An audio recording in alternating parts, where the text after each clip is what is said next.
qui a envie de se présenter à nous? L'impératrice. C'est quoi un cadeau selon l'impératrice? Alors l'impératrice, ce qu'elle peut nous dire là tout de suite, c'est qu'un cadeau, ça ne se voit pas forcément. Un cadeau, ça ne se dit pas forcément. Un cadeau, ça ne se revendique pas. Au-delà d'un cadeau, là, on ne parle pas forcément d'un objet. Il est question de ce que l'on fait pour les autres. Ça ne se valorise, enfin, ça ne se valorise pas dans le sens de, on ne l'exprime, on ne cherche pas à ce qu'il soit reconnu, à ce qu'il soit perçu et vu. Là, c'est toute la notion, comment dire, pas d'abnégation au sens sacrifice, mais elle nous dit le vrai don, parce que cadeau, c'est un don, un présent, le vrai don de soi, le vrai don est dénué d'intention, d'attente de réciprocité, d'attente de reconnaissance, d'aucune attente. Un vrai don est un don s'il est vraiment donné. Autrement dit, il n'y a aucune, même très très très sous-jacente ou très inconsciente, qu'on ne veut pas admettre nous-mêmes, d'attente de réciprocité, d'attente de quoi que ce soit. C'est ça le vrai don. Et là, c'est l'impératrice qui nous le dit et qui incarne, même si qu'on soit parent ou pas, qu'on soit mère ou pas notamment, mais c'est là qu'on vient sur cette notion de don de soi au travers de la parentalité de façon large, incluant aussi les hommes, les pères, la parentalité, ou en tout cas éduquer son enfant, on ne le fait pas pour soi, enfin on le fait pour l'enfant. Et encore, j'ai dit quelque chose de général, mais je ne sais pas comment le dire. On ne donne pas de l'amour à son enfant en théorie pour qu'il nous en rende, combien même tout est loi d'équilibre et il y aura de la réciprocité. On ne prend pas soin de nourrir le corps de façon saine de notre enfant pour qu'il soit reconnaissant plus tard de nous dire merci maman, merci papa de m'avoir bien nourri. On ne va pas faire attention à ce que son enfant soit entre guillemets suffisamment couvert ou peu importe, hein, sans tomber dans le côté mère poule, parce que on veut se faire passer pour une bonne mère dans le square ou à la sortie de l'école au goûter. Est-ce qu'on amène on amène le goûter, je ne sais pas trop quoi, à la sortie de l'école pour montrer à quel point on est une mère qui assure, etc. Là, on n'est pas dans la notion dont veut nous parler l'impératrice, dans l'essence même du don, de l'abnégation, on amène le goûter vraiment pour l'enfant, pour qu'il ait son goûter, pour qu'il mange, pour lui faire plaisir peut-être, ou pas, mais il n'y a même pas d'injonction d'obligation quand je vous dis que je suis pas en train de dire qu'une bonne mère amène le goûter à son enfant à la sortie de l'école et qu'une mauvaise mère ne l'amène pas, ou qu'une mère qui l'amène pour de mauvaises raisons est une mauvaise mère et non pas une bonne. On oublie tout ça, c'est pas ce que je dis. Là, mère ou pas mère, et puis bon ou pas bon, la question c'est le vrai don de soi est dénué de la moindre attente.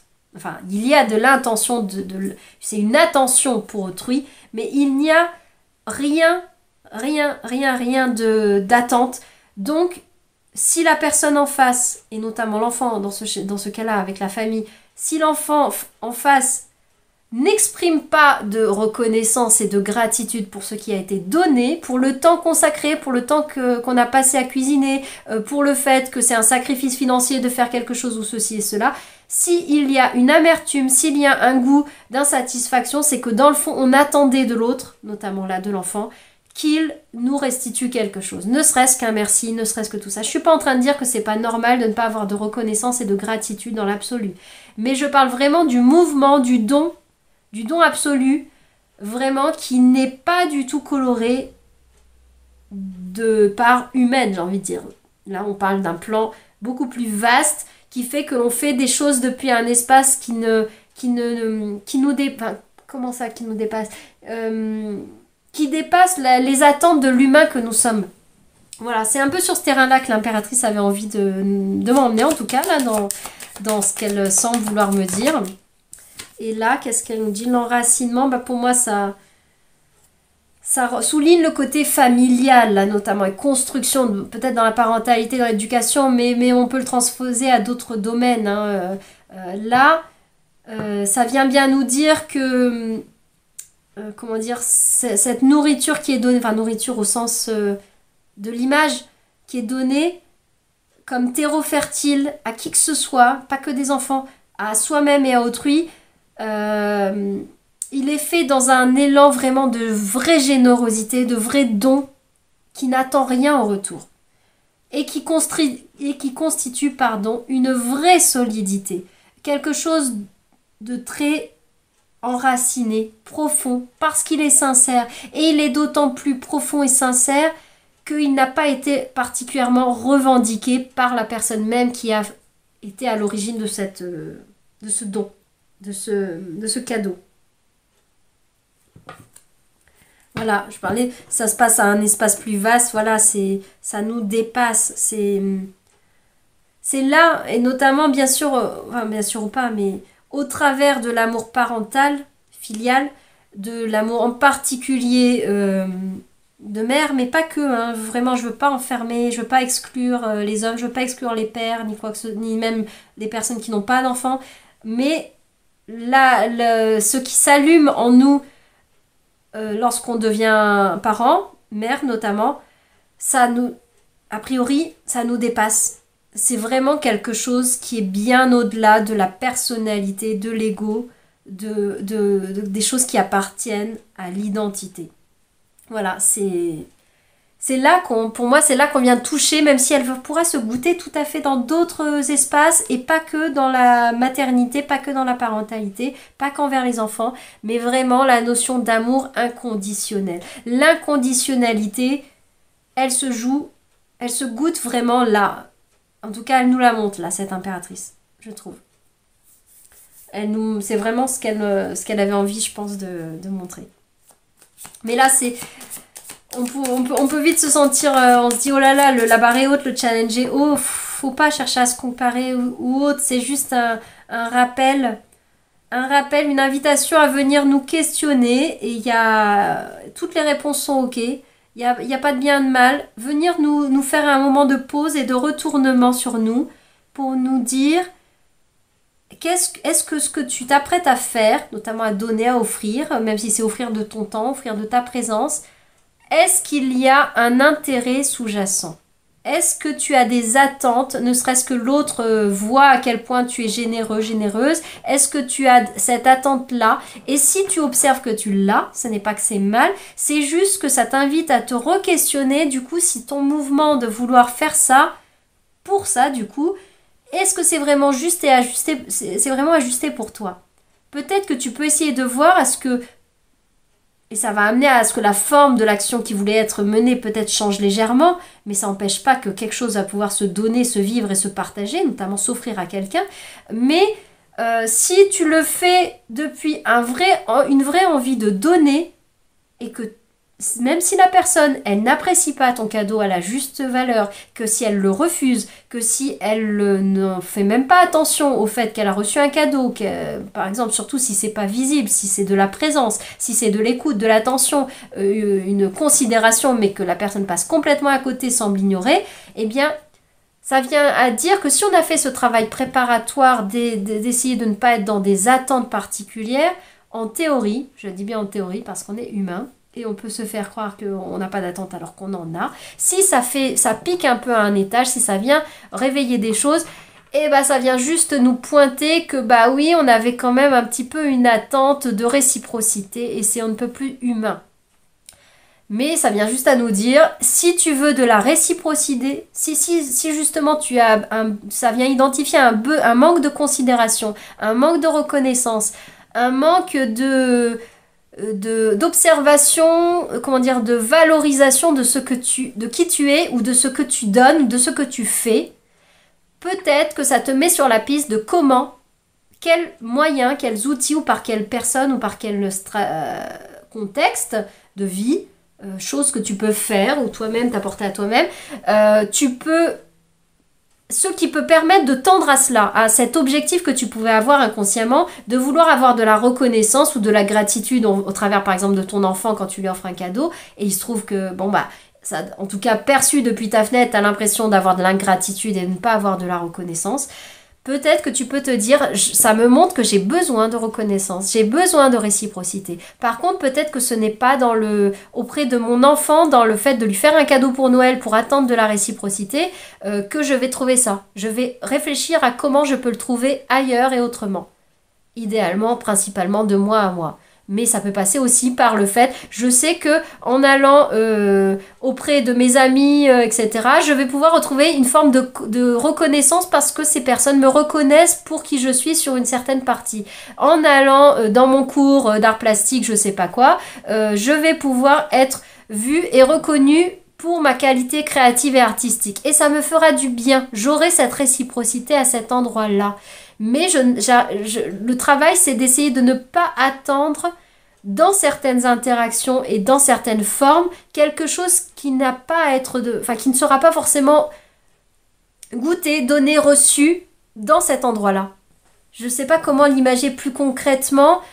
Par exemple, on a un besoin de chaleur. On a besoin de se sentir physiquement, littéralement. On a besoin de chaud. Ce n'est pas en allant à la patinoire qu'on va ressentir le chaud. Ça peut paraître très... dire, mais me prend pour un crétin quand elle dit ça. Mais non, mais c'est volontairement très caricatural, mais c'est un peu ça. Ce qui crée de la souffrance en nous, notamment dans la relation et lorsqu'on est dans des mouvements de donner, de contribution. Peut-être que là, je parle plus que pour d'autres tirages sur cette carte-là, mais ça vient, ça passe. Hein. C'est l'impératrice qui a envie de nous partager ça. Elle nous parle aussi beaucoup de connaissance de soi, de développement personnel. C'est une carte centrale quand même quand on est dans cette démarche, notamment introspective avec le tarot de Marseille, mais pas que. Mais voilà, quand on est vraiment sur cette vibe introspective plus que divinatoire, l'impératrice nous parle d'autant plus. Donc, soit, qu'est-ce que je disais au niveau de l'élan, c'est juste d'avoir cette observation sur soi et cette lucidité, cette clarté de... Si je veux goûter du chaud, je vais peut-être plutôt aller dans un endroit où il y a une cheminée, tout simplement. Par contre, aller à la patinoire et puis maugréer parce que je n'ai pas chaud, bah non. Si je vais à la patinoire, c'est peut-être parce que j'ai envie de vivre l'expérience du fun de glisser sur la glace. Et donc là, on le transpose autrement. On offre quelque chose à quelqu'un. Si on est vraiment blessé de la non-réciprocité ou de sentir que ce cadeau n'est pas accueilli parce que pour la personne, finalement, ça n'a pas l'air dans ses goûts, etc. Peu importe, tout ça, c'est de l'interprétation, c'est subjectif. Mais finalement, ça vient bien à nous dire qu'un endroit de nous-mêmes avait envie de recevoir quelque chose. Mais peut-être que ce même quelque chose, cette reconnaissance peut-être, pour regarder cet exemple-là, elle peut être reçue ailleurs, autrement, et même avec cette même personne, mais sous un autre registre, dans un autre contexte. Et c'est là qu'on en revient à, notamment en particulier dans la parentalité, à ces zones des fois d'insatisfaction et de sentiments d'ingratitude que l'on peut ressentir et que qu'on vit au travers du prisme du lien parent-enfant, mais ça vient bien nous dire que ce besoin-là, il existe en nous, il est important et on a besoin d'aller le nourrir. En communication non violente, on parle de ça, d'aller satisfaire, d'aller nourrir un besoin qui a besoin. Le besoin, dans tous les cas, il va crier tant qu'il n'est pas satisfait.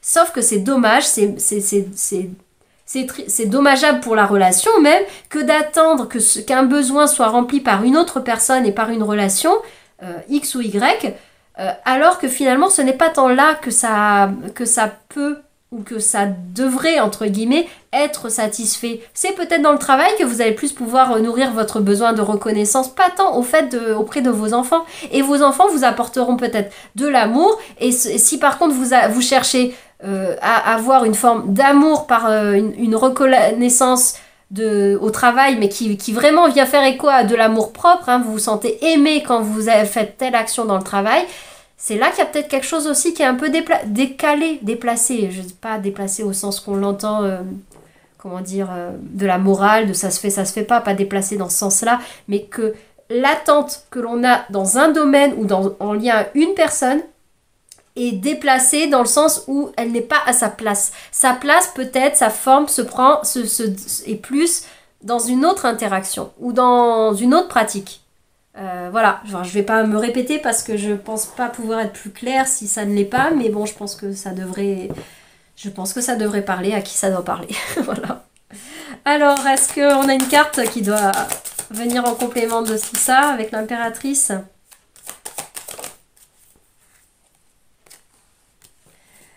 L'ouverture. Aimer. Voilà, ça nous parle d'amour. On est avec l'amoureux aussi.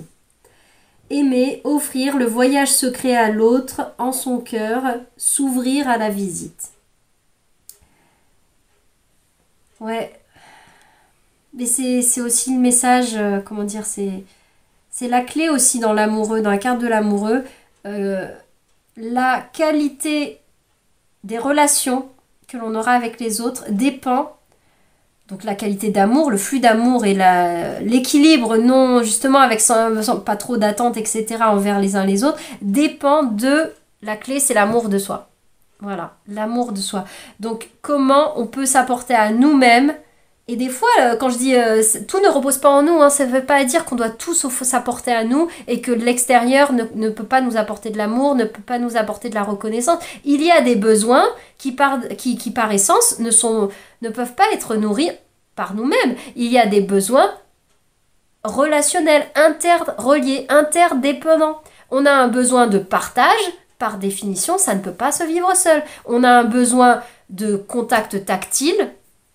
On peut toujours être en contact tactile, mais ce n'est pas... On a un besoin tactile de sentir l'altérité de l'autre. Et ça ne peut pas se goûter seul. Par contre, vouloir nourrir ce besoin de contact tactile, je vais dire quelque chose qui paraît absurde, mais par exemple dans le professionnel et être déçu de ne pas avoir cette chaleur humaine, ce contact tactile dans cette zone-là, ça peut créer de la souffrance, alors que d'autres espaces de vos vies, d'autres relations, des amitiés ou autres, vos enfants peut-être peuvent vous apporter cette partie-là.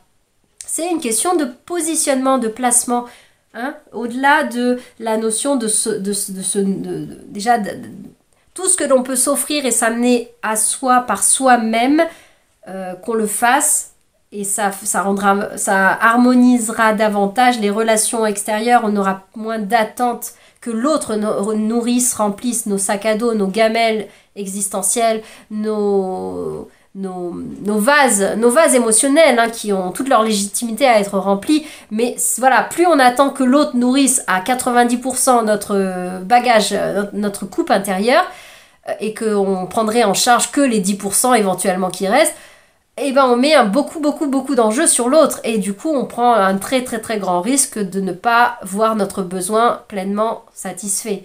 En revanche, quand on prend en charge à beaucoup de pourcents, au moins 50%, si ce n'est à 70-80%, notre auto-remplissage de notre coupe intérieure, par X moyens, et des fois ça peut faire appel à certaines personnes, à certaines situations, bref, une pratique artistique, spirituelle, ça nourrit. Et ensuite, dans les relations, eh bien, oui, bien sûr qu'il y a une partie qui va découler du nourrissage de la relation et qui passe par un autre, mais il n'est plus question que de 10-20%. Et ce 10-20%, bah, peut-être qu'il pourra se jouer. Mais par contre, si la relation ne peut donner que 10% et que nous, on en attend 90%, forcément, hein, on va vers de l'insatisfaction.